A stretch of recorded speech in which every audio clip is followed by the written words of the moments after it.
왜 아벨이 죽었는지 사실 우리 모두 궁금합니다. 아벨은 하나님이 기뻐하신 제사를 드렸습니다. 믿음도 있었고 의로운 사람이었죠. 그런데 그런 아벨이 형에게 맞아 죽었습니다. 이걸 보고 사람들은 이렇게 말할 수 있어요. 하나님이 기뻐하셨다면서요? 그런데 왜 죽게 내버려 두셨어요? 당연한 질문입니다. 그래서 이 이야기를 그냥 넘기면 믿음이 흔들릴 수 있어요. 이건 단순한 가족 싸움이 아니었습니다. 가인은 땅의 소산으로, 아벨은 양의 첫 새끼로 제사를 드렸습니다. 겉보기엔 별 차이가 없어 보이지만 가인의 제사는 믿음 없는 제사였고 아벨의 제사는 하나님이 기뻐하신 제사였습니다. 히브리서 11장 4절은 이렇게 말합니다. 믿음으로 아벨은 가인보다 나은 제사를 드렸고 의롭다 하시는 증거를 얻었다. 그러니까 문제는 형이 동생을 질투해서 죽였다가 아니라 믿음과 불신, 생명과 죽음의 갈림길에서 일어난 일입니다. 하나님은 아벨을 통해 메시아를 보여주셨습니다. 아벨은 죄 없는데 죽었습니다. 억울했죠. 그런데 성경은 이 아벨의 모습에서 앞으로 오실 메시아를 미리 보여주는 그림자라고 말합니다.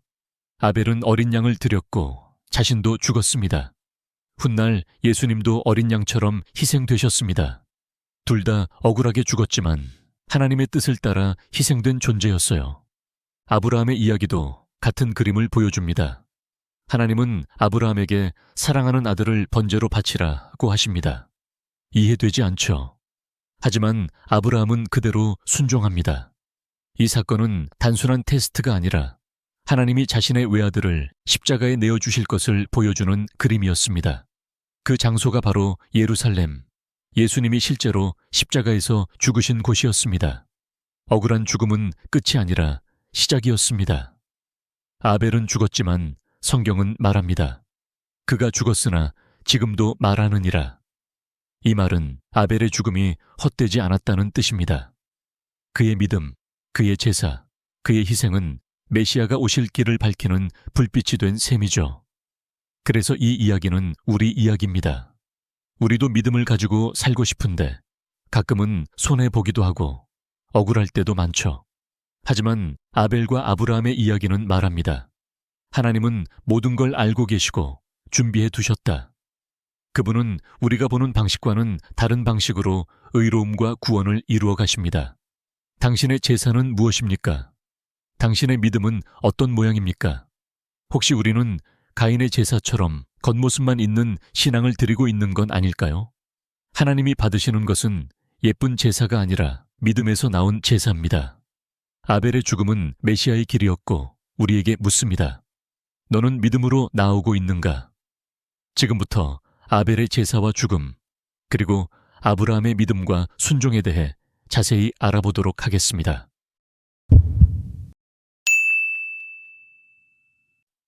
에덴 동산을 떠난 아담과 하와는 자식들을 낳기 시작했다. 그리고 에덴 동산 밖의 세상에서 전개되는 인류 역사의 처음 이야기에 농사를 짓는 큰아들 가인과 양을 치는 작은아들 아벨이 소개된다.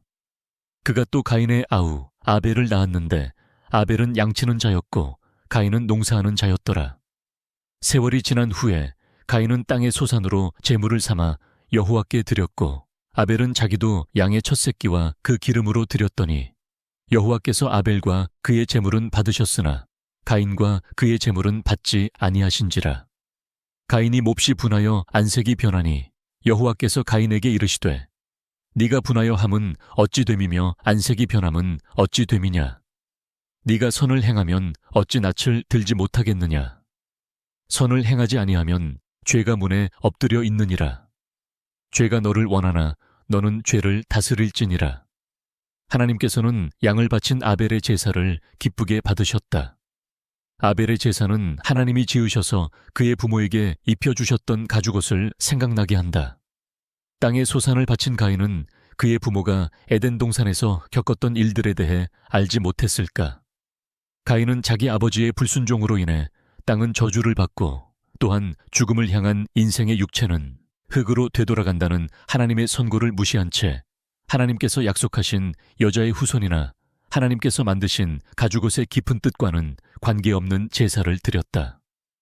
하나님의 선을 생각에 두지 않는 믿음이 결여된 그의 내적 상태가 그의 제사를 통해 드러난 것이다. 분하여 안색이 변한 가인에게 하나님께서는 죄를 다스리라고 경고하셨지만 결국 가인은 동생을 쳐 죽이고 말았다. 가인이 그의 아우 아벨에게 말하고 그들이 들에 있을 때에 가인이 그의 아우 아벨을 쳐 죽이니라. 여호와께서 가인에게 이르시되 내 아우 아벨이 어디 있느냐? 그가 이르되 내가 알지 못하나이다. 내가 내 아우를 지키는 자니이까. 이르시되 네가 무엇을 하였느냐? 내 아우의 핏소리가 땅에서부터 내게 호소하느니라. 땅이 그 입을 벌려 내 손에서부터 내 아우의 피를 받았은즉 네가 땅에서 저주를 받으리니 네가 밭을 갈아도 땅이 다시는 그 효력을 내게 주지 아니할 것이요 너는 땅에서 피하며 유리하는 자가 되리라. 성경이 전해주는 인류의 역사 초기에는 이런 일들이 있었다. 부모는 하나님의 명령을 거역했고 그 아들은 하나님의 경고를 무시한 채 자기 동생을 죽였다. 하나님이 보시기에 심히 좋았더라 하신 말씀이 민망할 정도로 비극의 역사가 반복되기 시작한 것이다. 우리는 여기서 왜? 라는 질문을 던지지 않을 수 없다. 목자였던 아벨은 왜 죽임을 당했을까? 그는 분명히 하나님께서 받으신 제사를 드린 의로운 아들이었다. 믿음으로 아벨은 가인보다 더 나은 제사를 하나님께 드림으로 의로운 자라 하시는 증거를 얻었으니 하나님이 그 예물에 대하여 증언하심이라. 그가 죽었으나 그 믿음으로써 지금도 말하느니라. 아벨이 드린 어린 양과 의로운 제사를 드렸지만 억울한 죽임을 당한 아벨은 언젠가 죽음을 맛보게 될 여자의 후손을 묘사하고 있다. 이처럼 성경은 반드시 거쳐야 할 한 사람의 운명을 끊임없이 나열한다. 발꿈치를 상하게 할 것이니라. 가죽옷을 지어 입히시니라. 양의 첫 새끼와 그 기름으로 드렸더니 가인이 그의 아우 아벨을 쳐 죽이니라. 선악과를 먹음으로 시작된 불순종의 역사 속에 여자의 후손과 뱀이 서로를 상하게 하는 역사가 언젠가 있을 것이 결정되어 있었다. 사람의 단순한 생각으로 계획한다면 당연히 여자의 후손이 멋지게 승리를 거두어야 정상적인 시나리오가 될 것이다. 그러나 성경은 또 하나님께서는 그러한 승리 이전에 이 주인공에게 일어날 수밖에 없는 시나리오를 펼쳐 보이셨다. 우리는 이제 겨우 창세기 4장까지의 내용을 살펴보았다. 성경으로는 5페이지다. 그런데도 우리에게 나타나는 증거들은 뚜렷하다. 사람은 수고하며 고난 속에 살게 되었고 창조주 하나님께서도 안식에서 나오셔서 다시 일을 시작하셨다. 언젠가 이 세상에 나타날 한 후손 역시 수고와 고난의 일을 위해 준비되고 있었다. 우리가 인간적인 눈으로 아벨을 바라보면 참 억울하고 불쌍해 보일 수 있다. 이것이 성경이 말하는 공의인가 하는 의문도 가질 수 있다. 그러나 하나님께서 이런 역사를 준비하신 이유는 그분의 눈에 아담의 자손들인 우리가 너무 억울해 보이고 불쌍했기 때문이라는 사실을 우리 각자는 반드시 생각해 보아야 한다. 동생을 죽인 가인은 땅에서 피하며 유리하는 자가 되었고 하나님께서는 아담과 하와에게 죽은 아벨 대신 새로운 아들, 다른 씨를 주셨다. 셋이라는 이름의 이 아들은 아버지 아담의 모양과 형상을 그대로 물려받았다고 성경은 기록한다. 성경은 이러한 내용들을 통해 우리에게 하나님께서 일하시는 방법과 순서를 계속해서 이야기하고 있다. 그리고 모든 문제를 해결하러 세상에 오실 메시아 역시 반드시 하나님께서 성경을 통해 제시하시는 예언적 증거들에 부합한 모습으로 오도록 결정되어 있다. 먼저는 아벨처럼 억울한 죽음을 당해야 하고 그 후에 두 번째로 오실 때는 새처럼 새로운 다른 모습으로 오시도록 되어 있다. 이어지는 창세기 내용에는 아담과 셋의 계보가 소개되고 이어서 노아가 등장한다. 대홍수가 지나간 후 노아와 함께 방주에서 살아나온 노아의 세 아들들을 통해 인류는 다시 땅에 번성했다. 그중 셈이라는 아들의 계보에서 아브람이 태어났다. 현재 이라크의 바그다드에서 그리 멀지 않은 우르에서 출생한 아브람은 하나님의 부르심을 받아 가나안 땅, 현재의 이스라엘로 서서히 이주해 갔다. 여호와께서 아브람에게 이르시되 너는 너의 고향과 친척과 아버지의 집을 떠나 내가 네게 보여줄 땅으로 가라. 내가 너로 큰 민족을 이루고 네게 복을 주어 내 이름을 창대하게 하리니 너는 복이 될지라. 너를 축복하는 자에게는 내가 복을 내리고 너를 저주하는 자에게는 내가 저주하리니 땅의 모든 족속이 너로 말미암아 복을 얻을 것이라 하신지라. 아브람은 75세에 가나안 땅에 도착했다. 그때 하나님께서는 나이 많고 자식이 없는 그에게 그 땅을 그의 자손에게 주리라고 약속하셨다. 여호와께서 아브람에게 나타나 이르시되 내가 이 땅을 네 자손에게 주리라 하신지라. 자기에게 나타나신 여호와께 그가 그곳에서 제단을 쌓고 보이는 땅을 내가 너와 네 자손에게 주리니 영원히 이르리라. 그리고 내 몸에서 날짜가 내 상속자가 되리라 라고 또다시 약속해 주셨다. 아브람은 가나안 이주 후 11년이 지난 86세의 나이에 아내의 여종을 통해 이스마엘이라는 아들을 얻지만 하나님께서는 다시 한번 상속자에 대해 말씀해 주셨다. 하나님이 이르시되 아니라 내 아내 사라가 내게 아들을 낳으리니 너는 그 이름을 이삭이라 하라. 내가 그와 내 언약을 세우리니 그의 후손에게 영원한 언약이 되리라. 이 약속대로 아브라함은 100세의 나이에 아내 사라의 늙은 몸을 통해 이삭이라는 아들을 얻었다. 이삭이 바로 야곱 곧 이스라엘의 아버지이다. 하나님의 말씀에는 두 가지 언약이 포함되어 있었다. 아브라함의 후손이 가나안 땅을 물려받는다는 인물과 장소에 관한 언약이다. 물론 그 당시에는 이삭을 통해 이어질 아브라함의 계보를 보증하신 말씀이었다.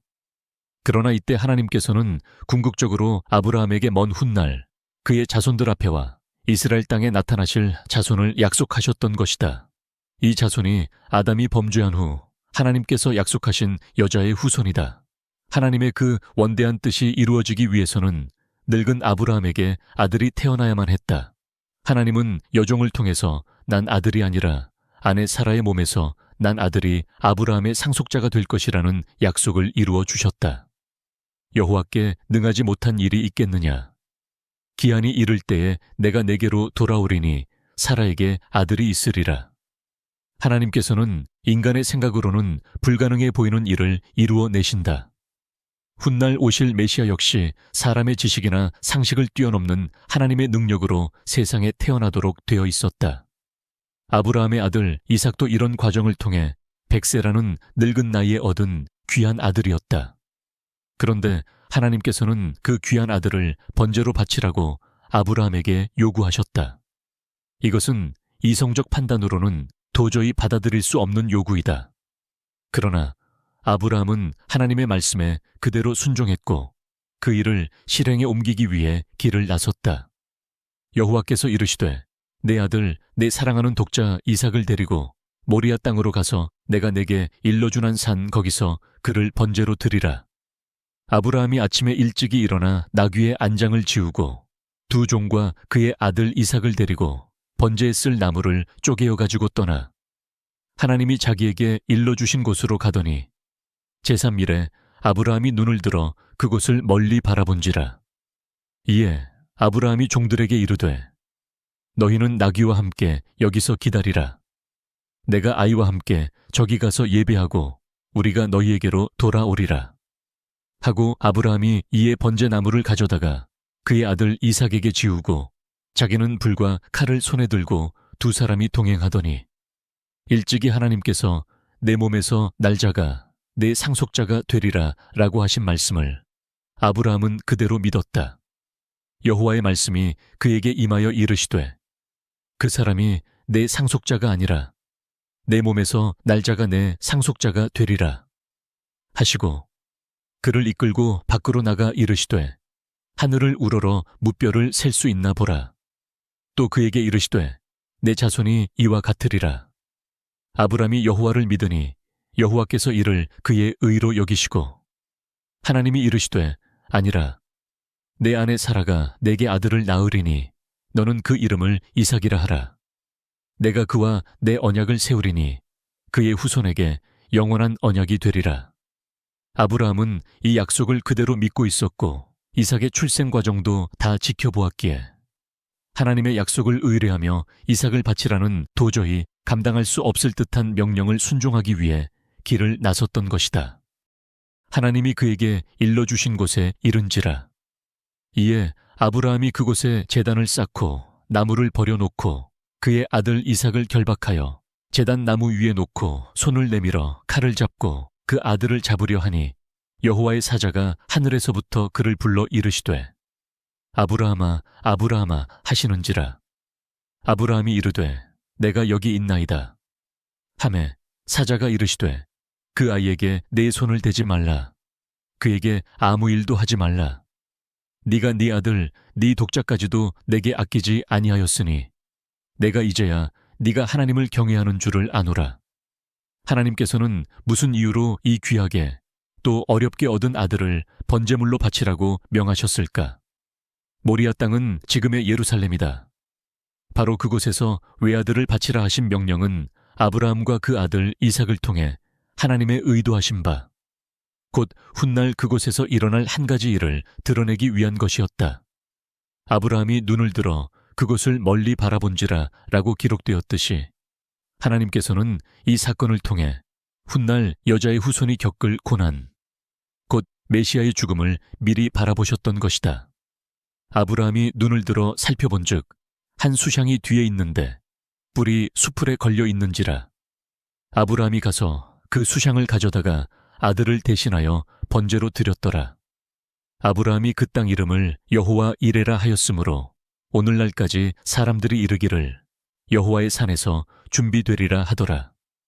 여호와의 사자가 하늘에서부터 두 번째 아브라함을 불러 이르시되 여호와께서 이르시기를 내가 나를 가리켜 맹세하노니 네가 이같이 행하여 내 아들 네 독자도 아끼지 아니하였은즉 내가 내게 큰 복을 주고 내 씨가 크게 번성하여 하늘의 별과 같고 바닷가의 모래와 같게 하리니 내 씨가 그 대적의 성문을 차지하리라. 또 내 씨로 말미암아 천하 만민이 복을 받으리니 이는 네가 나의 말을 준행하였음이니라 하셨다 하니라. 가죽에서 시작된 희생과 죽음의 암시가 그대로 이어졌다. 그리고 그 후에 순종함을 통해 주어지는 영광에 찬 약속이 증거로 주어진다. 이것은 혼돈하고 공허한 곳에 빛이 있으라 하셨던 창조 첫날의 명령과 아주 닮았다고 볼 수 있다. 땅이 혼돈하고 공허하며 흑암이 깊음 위에 있고 하나님의 영은 수면 위에 운행하시니라. 하나님이 이르시되 빛이 있으라 하시니 빛이 있었고 아브라함은 아들과 동행했다. 그때 번제에 쓸 나무는 이삭이 짊어졌다고 기록되어 있다. 아브라함이 그 아들을 죽여 하나님께 바치려고 했던 것이 분명하다. 이때 아브라함은 아들을 죽이는 신용만 했다든지 하나님께서 불러주시기를 기다렸다든지 한 것이 아니다. 이러한 아브라함의 행동은 겉으로만 표현되는 순종과는 차원이 다른 행동이었다. 나 여호와는 심장을 살피며 폐부를 시험하고 각각 그의 행위와 그의 행실대로 보응하나니 마음을 감찰하시는 하나님 앞에서의 행동은 겉과 속이 다 드러난다는 것을 아브라함은 잘 알고 있었을 것이다. 하나님의 사자가 아브라함을 멈추게 했을 때는 이미 그의 충성심이 하나님 앞에 나타난 이후였다. 신약성경 중 특별히 율법을 귀히 여기는 유대인들을 향해 기록된 히브리서는 이 일에 대해 이렇게 설명했다. 아브라함은 시험을 받을 때에 믿음으로 이삭을 드렸으니 그는 약속들을 받은 자로 돼 그 외아들을 드렸느니라. 그에게 이미 말씀하시기를 내 자손이라 칭할 자는 이삭으로 말미암으리라 하셨으니 그가 하나님이 능히 이삭을 죽은 자 가운데서 다시 살리실 줄로 생각한지라. 비유컨대 그를 죽은 자 가운데서 도로 받은 것이니라. 아브라함은 외아들 대신 하나님께서 준비해 주신 한 수향을 번제로 드렸다.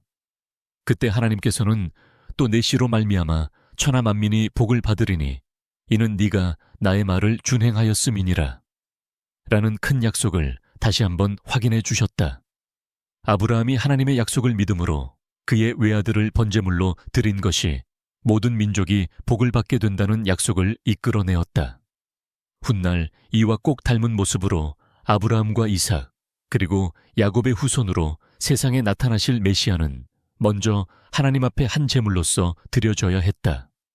구약 성경에는 그의 죽음을 통해 천하 만민에게 복을 주시려는 하나님의 계획이 하나하나 예언적으로 소개된다. 하나님께서는 이 모든 언약들이 성취될 것을 성경 말씀을 통해 보증하셨다. 이삭은 가나안 땅에 머물러 살며 쌍둥이 아들 에서와 야곱을 낳았다. 동생으로 태어난 야곱이 팥죽 한 그릇에 장자의 명분을 그 형에게서 샀고, 후에 아버지 이삭이 주는 축복 역시 형에서 대신 받는 일이 일어났다. 그 일로 야곱은 에서의 복수심과 칼을 피해 할아버지 아브라함이 가나안으로 이주하기 전에 머물렀던 하란으로 도주했다. 그곳에는 그의 친척들이 살고 있었다. 야곱이 하란에서 20여 년의 세월을 보내고 자녀들과 많은 재산을 거느리고 가나안으로 돌아오는 과정 중에 하나님께서 그의 이름을 이스라엘이라 불러주시는 일이 있었다. 이스라엘은 성경을 아는 사람들에게는 매우 친숙한 이름이지만 그 당시에는 하나님께서 야곱에게 조용히 일러주신 작은 씨와 같은 이름이었다. 하나님께서 여자의 후손을 약속하신 그 시점으로부터 많은 시간이 흐른 뒤에도 그 예언은 역사 속으로 사라지지 않고 힘찬 화살처럼 목표를 향해 날아가고 있었다. 야곱 한 사람은 개인이었지만 그를 통해 메시아를 낳게 될 선택받은 민족의 이름이 정해졌다.